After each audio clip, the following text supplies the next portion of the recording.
Hello साथियों, मैं अशोक आप सभी का आपके अपनी यूट्यूब चैनल स्टडी प्रचार में स्वागत करता हूं। तो साथियों, यूपीएसआई जीके के अंतर्गत घटना चक्र बुक में हम पढ़ रहे हैं विटामिन एवं पोषण। तो साथियों, आज हम विटामिन एवं पोषण के बारे में पढ़ेंगे। तो चलिए क्वेश्चन को स्टार्ट करते हैं। आशा करता हूँ आप लोग स्वस्थ होंगे। तो विटामिन्स जटिल कार्बनिक यौगिक है। क्या साथियों, विटामिन्स क्या है? जटिल कार्बनिक यौगिक हैं। चलिए, विटामिन शरीर में उपापचयी अभिक्रियाओं में उत्प्रेरकों की क्रियाओं का नियंत्रण करते हैं। नेक्स्ट पॉइंट देखते हैं। नेक्स्ट पॉइंट क्या कह रहा है? अब तक लगभग 20 प्रकार के विटामिन ज्ञात हो चुके हैं, यानी खोजे जा चुके हैं, जिनकी 2 श्रेणियां हैं। जल में घुलनशील BC तथा दूसरी है वसा में घुलनशील ADE अब तक साथियों 20 प्रकार खोजी जा चुकी है विटामिन। देखिए, भोजन के वर्ग में वसा वसा के प्रति यूनिट कैलोरी की मात्रा सर्वाधिक होती है। भोजन के वर्ग में वसा में प्रति यूनिट कैलोरी की मात्रा सर्वाधिक होती है। देखिए, यहाँ पर कुछ देख लेना, खोज है और आविष्कारक है। तो साथियों, एक खोज यहाँ पर आप देख पा रहे होंगे, यहाँ पर खोज है और यहाँ दाहिने साइड आपका मिलेगा क्या? आविष्कारक। किसने आविष्कार किया? तो चलिए देख लेते हैं। विटामिन क्या है? विटामिन के आविष्कारक कौन है? फंक है साथियों। और आगे देखेंगे तो कालरा एवं टीबी के जीवाणु के आविष्कारक रॉबर्ट कोच है।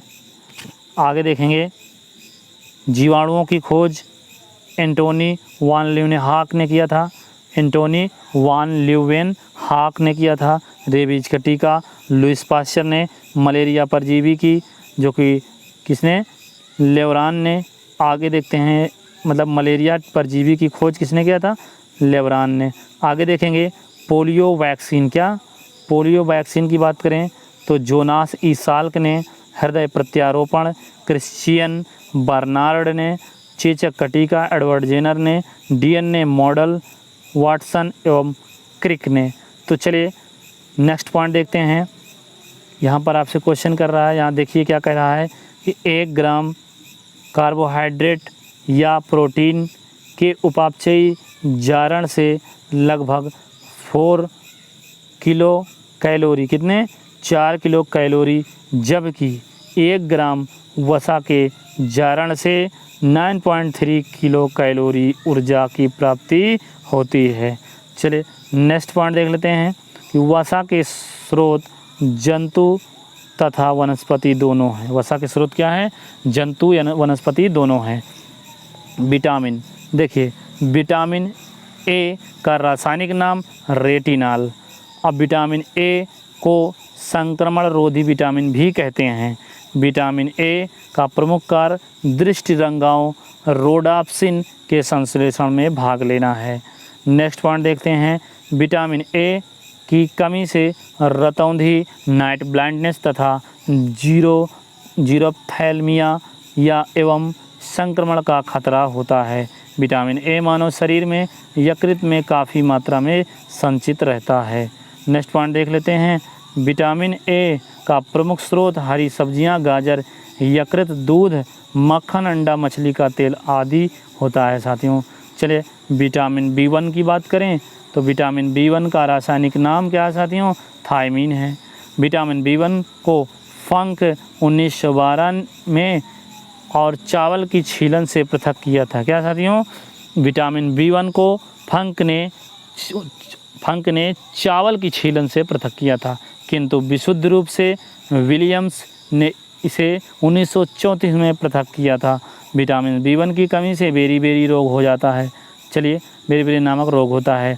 अब B2 की बात करें, विटामिन B2 का रासायनिक नाम राइबोफ्लोविन है। क्या साथियों? राइबोफ्लोविन। विटामिन B2 की कमी से किलोसिस नामक रोग हो जाता है। क्या? किलोसिस नामक रोग हो जाता है। इससे त्वचा का फटना, जिह्वा का फटना आदि जैसे लक्षण दिखते हैं। चलिए नेक्स्ट क्वेश्चन देख लेते हैं। Vitamin B12। क्या? विटामिन B12 का रासायनिक नाम साइनोकोबालामिन। क्या साथियों? साइनोकोबालामिन। आपका किसका है? 12 का रासायनिक नाम है साथियों, याद रख लेंगे, रासायनिक नाम पूछता है। तो B12 का रासायनिक नाम है साइनोकोबालामिन। चलिए आगे देखते हैं, विटामिन B12 का प्रमुख घटक क्या है? कोबाल्ट है। क्या है? कोबाल्ट। B12 का B12 जो विटामिन है वृद्धि के लिए आवश्यक है साथियों। क्या? वृद्धि, ग्रोथ के लिए आवश्यक है। विटामिन B12 की कमी से रक्ताल्पता हो जाता है, यानी कि रक्ताल्पता यानी कि खूनों की कमी हो जाती है, खून की कमी, एनीमिया। तंत्रिका तंत्र की कार्यकी में गड़बड़ हो जाती है, यानी साथियों जो तंत्रिका तंत्र को इसमें गड़बड़ी आ जाती है। B12 की बात करें, विटामिन B12 के महत्वपूर्ण स्रोत की बात करें तो क्या है आपका? स्रोत है मांस है, मछली, यकृत है, दूध, पनीर इत्यादि क्या है? विटामिन B12 के स्रोत हैं। नेक्स्ट पॉइंट देखते हैं, आंत के जीवाणु। क्या? आंत के जीवाणु भी इसका संश्लेषण करते हैं। आंत के जीवाणु भी इसका संश्लेषण करते हैं साथियों। और चर्मदाह। क्या? चर्मदाह अर्थात पेलाग्रा रोग नियासिन की कमी से होता है। किसकी कमी से? नियासिन की कमी से होता है। विटामिन डी की कमी से रिकेट्स रोग हो जाता है। विटामिन डी का रासायनिक नाम कैल्सीफेराल। क्या साथियों? कैल्सीफेराल। विटामिन सी का रासायनिक नाम एस्कर्बिक अम्ल। और देखते हैं विटामिन सी का उत्तम स्रोत खट्टे फल जैसे आंवला, नींबू, संतरा, मौसम्बी आदि। देखिए विटामिन सी लौह अवशोषण में सहायक होता है। किसमें सहायक होता है? विटामिन सी लौह अवशोषण में सहायक होता है। नेक्स्ट पॉइंट देखते हैं, विटामिन सी की कमी से शरीर में स्कर्वी रोग हो जाता है, जिसके प्रभाव से घाव नहीं भरते। विटामिन के का रासायनिक नाम क्या है? फिलोक्विनोन। क्या है साथियों? फिलोक्विनोन। देखिए ये विटामिन के का रासायनिक नाम है। विटामिन के को रुधिर स्राव रोधी पदार्थ भी कहते हैं। क्या? विटामिन के को क्या कहते हैं? रुधिर स्राव रोधी पदार्थ। चलिए आगे देखते हैं नेक्स्ट पॉइंट, विटामिन के की कमी से होने वाले व्यक्तियों। क्या साथियों? अगर जिसमें विटामिन के की कमी हो जाती है तो कमी होने वाले व्यक्तियों का ऑपरेशन आसानी से नहीं किया जा सकता, क्योंकि अधिक रुधिर बह जाने का डर बना रहता है। विटामिन के का स्रोत क्या है? हरी पत्तेदार सब्जियां, हरी पत्तियां, अंडा, यकृत इत्यादि। आंत के जीवाणुओं द्वारा भी इसका संश्लेषण किया जाता है। विटामिन डी को हार्मोन माना जाता है। क्या साथियों?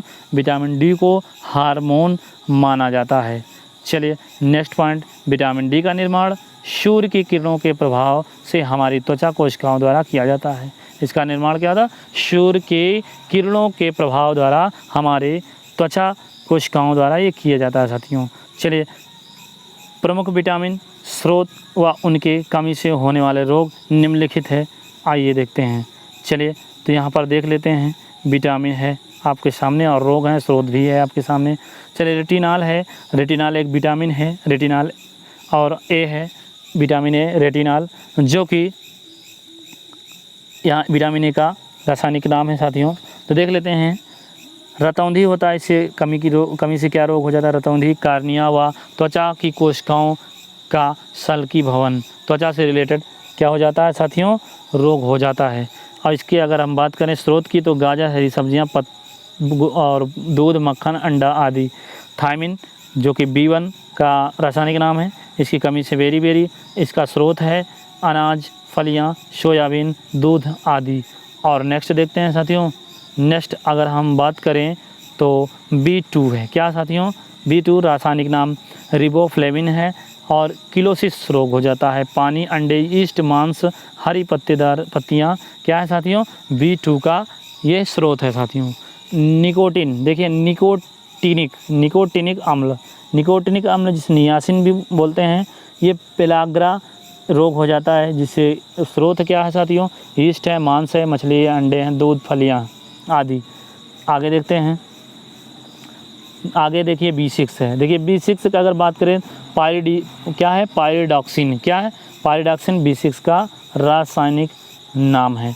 और इससे क्या होता है? रक्त छीणता हो जाता है और चर्म रोग हो जाता है, पेशियों की ऐंठन होती है साथियों। और दूध, ईस्ट, अनाज, मांस इसके स्रोत हैं। पेंटाथेनिक, देखिए पेंटोथेनिक अम्ल जो कि चर्म रोग हो जाता है, वृद्धि कम होता है साथियों, शरीर का बाल सफ़ेद हो जाते हैं। और इसके स्रोत की बात करें तो अंडे, दूध, मांस, मूंगफली आदि। चलिए नेक्स्ट पॉइंट पे आ जाते हैं,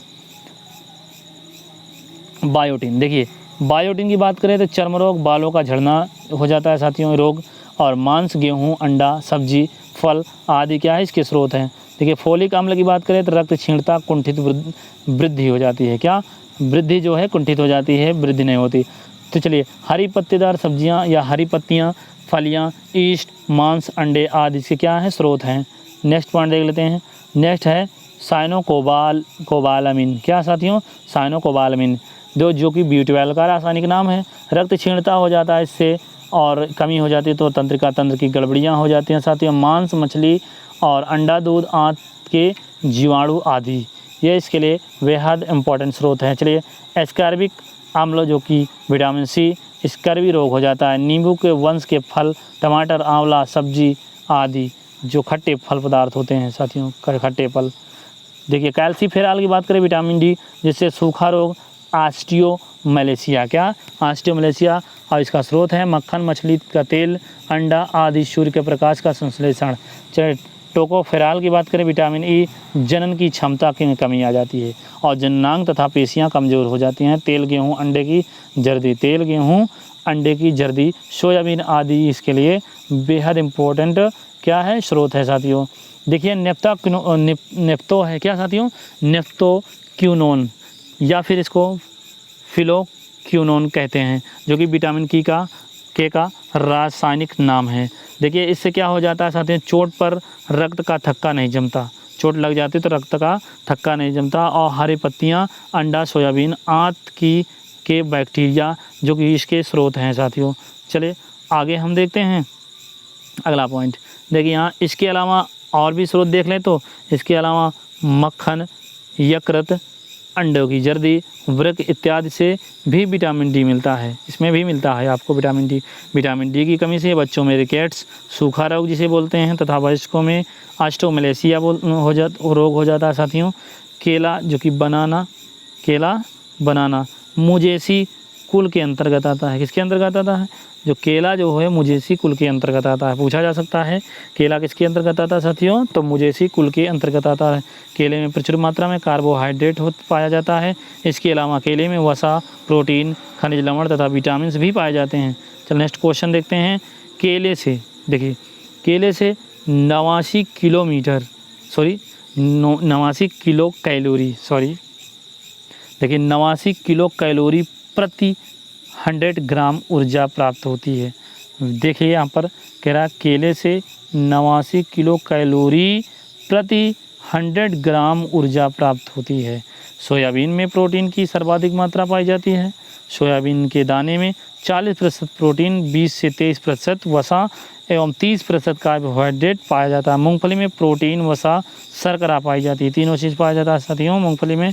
अब मूंगफली में प्रोटीन देखिए, प्रोटीन की मात्रा मांस की तुलना में 1.3 गुना, अंडों से 2.5 गुना एवं फलों से 8 गुना अधिक होता है मूंगफली में प्रोटीन साथियों, देख लेंगे। चलिए नेक्स्ट पॉइंट देखते हैं।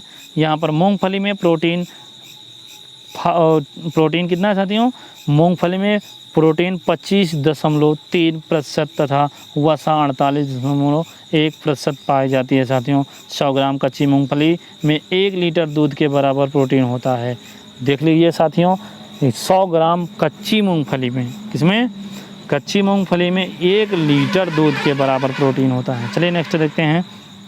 बाल देखिए, बाल केराटिन नामक प्रोटीन का बना होता है। किसके, जो बाल होता है साथियों केराटिन नामक प्रोटीन का बना होता है। केराटिन प्राणियों में नाखून और बालों का प्रमुख संरचनात्मक घटक है। क्या है, संरचनात्मक घटक है।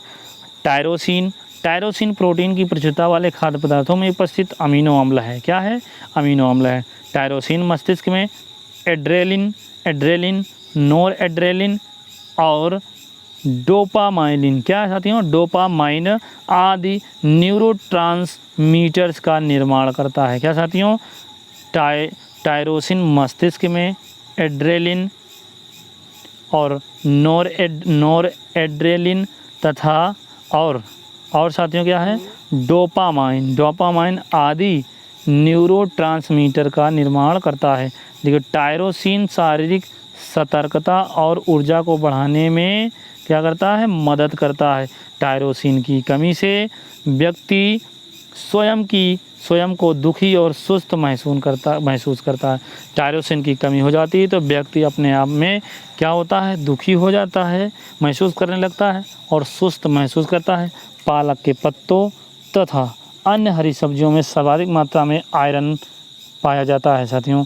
चलिए, आयरन शरीर में हीमोग्लोबिन तथा साइटोक्रोम एंजाइम का घटक है।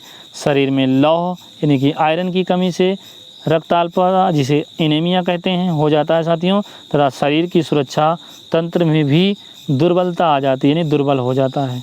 चलिए आगे देख, दूध में केसीन नामक प्रोटीन क्या पाया जाता है साथियों, दूध में केसीन नामक प्रोटीन पाया जाता है। दूध में केसीन नामक प्रोटीन पाया जाता है जिसके कारण दूध सफ़ेद रंग का होता है। गाय के दूध का हल्का पीला रंग कैरोटीन के कारण, कैरोटीन की उपस्थिति में होता है साथियों। भैंस के दूध में औसत वसा की बात करें तो 7.2%, जबकि गाय में क्या होता है, गाय के दूध में 3.4 से 3.5 से 4% तक होती है। चलिए नेक्स्ट पॉइंट देख लेते हैं। इसके अलावा दूध में खनिज लवण, लैक्टोज, विटामिन इत्यादि प्रमुख अवयव पाए जाते हैं। दूध में एल्बुमिन नामक एक अन्य प्रोटीन भी पाया जाता है। क्या, एल्बुमिन नामक एक अन्य प्रोटीन भी दूध में पाया जाता है।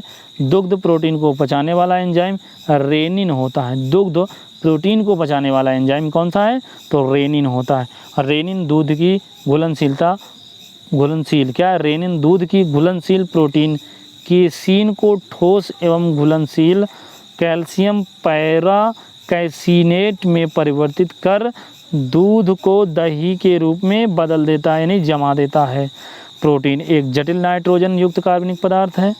प्रोटीन का गठन साथियों कार्बन, हाइड्रोजन, ऑक्सीजन एवं नाइट्रोजन तत्वों के अणुओं से मिलकर होता है। जो प्रोटीन का गठन होता है कार्बन, हाइड्रोजन, ऑक्सीजन, नाइट्रोजन तत्वों के अणुओं से मिलकर होता है प्रोटीन का गठन। अमीनो अम्ल प्रोटीन के संयोजक इकाइयाँ क्या है, अमीनो अम्ल प्रोटीन की संयोजक इकाइयाँ या एकलक होते हैं। क्या, एकलक होते हैं। नेक्स्ट पॉइंट देखते हैं।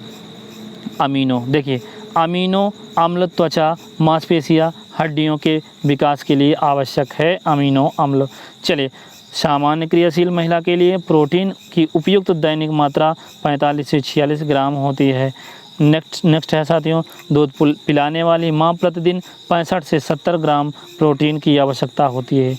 चलिए तो साथियों मिलते हैं नेक्स्ट वीडियो में, तब तक के लिए जय हिंद, जय भारत, वंदे मातरम।